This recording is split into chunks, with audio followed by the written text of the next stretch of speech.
인풋과 아웃풋이라는 것을 보통 공부할 때 나누죠. 인풋은 이제 입력이고 아웃풋은 출력이에요. 어떤 언어를 공부하는 데 있어서 우리가 접하는 모든 책, 오디오, 비디오, 선생님들이 가르쳐 주시는 모든 내용 다 인풋이에요. 문제집 풀었을 때 거기 나오는 내용은 다 인풋이고요. 흔히 말해서 그냥 아웃풋이라고 하면 영어로 뭔가를 써 내려가는 그런 글이나 아니면 입으로 내뱉는 말만 아웃풋이라고 생각을 하게 되는데, 사실은 그거보단 범위가 넓어요. 빈칸을 채워보는 것도 일종의 아웃풋이라고 볼 수 있습니다. 그래서 인풋과 아웃풋을 나눠봤을 때, 인풋은 남이 전달해주는 정보, 남이 써준 글을 내 머릿속으로 넣는 것이 인풋이고, 그것을 재배열하고 재가공하고 재배치해서 나만의 말로 만들어내는 것은 다 아웃풋이라고 볼 수 있겠죠. 대부분은 90%가 인풋을 경험하고 나머지 이제 10%의 양만 아웃풋을 경험하게 되는데, 이거를 좀 균형을 맞출 필요가 있는 것 같아요. 그래서 인풋과 아웃풋의 균형이 잘 맞게 되면 들어가는 만큼 나오게 되고 이 소통이 원활해지게 됩니다. 그리고 아웃풋을 또 열심히 연습을 하게 되면 글도 더 빨리 익히게 되는 결과가 있어요. 인풋과 아웃풋이 거의 동일하게 된 계기는 바로 이런 방법들이었어요. 첫 번째, 일기. 일기는 어떤 계기로 쓰게 됐냐면 워낙 제가 영어로 받아들이는 건 많은데 선생님 수업도 많고 제가 개인적으로 가지고 있는 그런 교재들도 있고 그 다음에 듣기 테이프 틀어서 듣는 것들 많은데 내 손에서 내 입에서 나오는 건 너무 없네 라는 생각을 하게 된 거예요. 그 영어 일기가 점점 뒤로 가면 갈수록 좀 길어져요. 예를 들어 첫날에는 rain, 둘째 날에는 it rained today, 셋째 날에는 it rained today again, 다시 비가 내렸다가 될 수도 있겠고, 넷째 날에는 어제는 비가 내렸지만 오늘은 화창했다.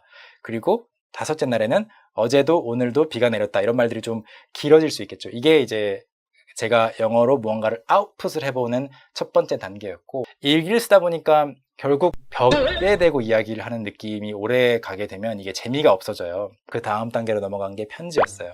편지를 쓰기 시작하니까 너무 재밌더라고요. 그동안 일기로 갈고 닦았던 나의 문장들을 편지 몇 통 주고받으면서 재미가 붙었고요. 어떻게 하면 가장 빠르게 피드백을 받고 재미를 느껴볼까 하다가 그 당시에 모뎀으로 접속하는 그런 통신망에 영어 채팅방들이 있었어요.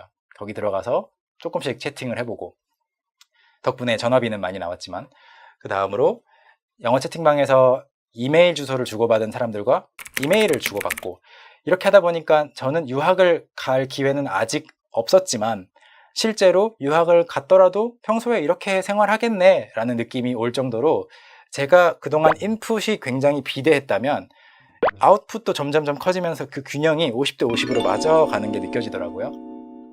자, 그 다음으로 그러면 이렇게 글만 연습을 해보면 좋은 읽기 교재를 가지고 열심히 읽고 그 다음에 막 써보면 나중에 말은 안 나오지 않느냐라고 생각할 수 있는데요. 실제로 저도 처음엔 그랬어요. 근데 뭘로 극복을 했냐면 발음 연습 물론 많이 했고, 발음 연습을 하는 데 있어서 가장 중요했던 것은 바로 발음 녹음이었어요. 발음 녹음은 왜 중요하냐면요, 내 발음을 객관적인 기준에서 코칭을 할 수 있게 돼요. 그러면서 저도 많이 고쳤고, 아무리 그냥 혼자 이렇게 연습하면서 안 고쳐지는 것들이 녹음 한번 해보니까 다른 사람이라고 생각하니까 금방 비교가 되더라고요. 이렇게 해서 많이 고쳤습니다. 그리고 영어로 물론 인풋을 줄이고 아웃풋을 늘린 건 아니었어요. 계속해서 글을 읽었는데 어떻게 읽었냐면, 핵심은 첫 번째, 내 수준에 맞는 것. 처음에 읽었던 소설이 한 150페이지짜리 영어 소설이었어요. 그거를 읽고 700페이지짜리로 갔더니 못 읽겠더라고요.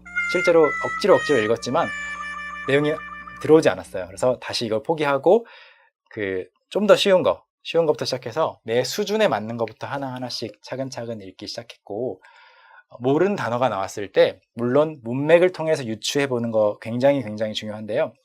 문맥으로 유치가 안 되는 것들 있잖아요. 그걸 사전에서 찾아보고 아까 말씀드렸던 일기, 편지, 이메일에 어떻게든 끼워 맞춰서 아웃풋 쪽으로, 인풋은 아무리 보고 있어도 여러분 지나간 자동차들 차번호 다 기억하세요? 근데 그걸 써보면 나름 기억에 남거든요. 그렇게 좀 아웃풋 쪽으로 많이 돌렸던 것이 큰 도움이 됐습니다. 그래서 사전에 찾아보고 아웃풋 위주로 돌릴 때 예문이 만약에 오늘의 날씨가 정말 좋다 이런 예문밖에 없다면 날씨 이야기를 하는데, 근데 창밖을 봤는데 날씨가 안 좋아요. 그러면 오늘의 날씨는 정말 안 좋다, 내 상황에 맞춰서 예문을 좀 바꿔보는 것이 큰 도움이 됐습니다. 그래서 너무 어려운 책 말고 좀 짧더라도 나의 수준에 맞는 것부터 시작을 하고, 그리고 거기에 나오는 것들 중에 모르는 게 있으면 사전을 찾는데 사전을 예문 위주로 찾아보고 그것을 제 상황에 맞게끔 당장 오늘 밤에 내가 쓸 수 있게끔 많이 만들어 봤던 것들이 도움이 됐어요. 나만의 예문을 계속 작성을 했다는 거고요.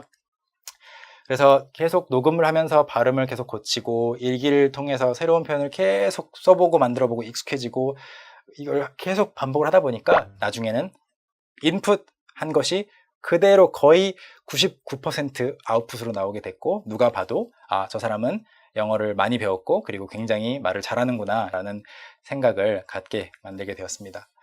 자, 이렇게 해서 제 영어 공부 이야기를 말씀드렸는데요. 도움이 되었으면 좋겠고요. 다음 시간에는 실제로 그 리딩을 가지고 이걸 확장해서 여러분의 다른 분야 실력으로 키워가는 방법을 말씀드리겠습니다. 감사합니다.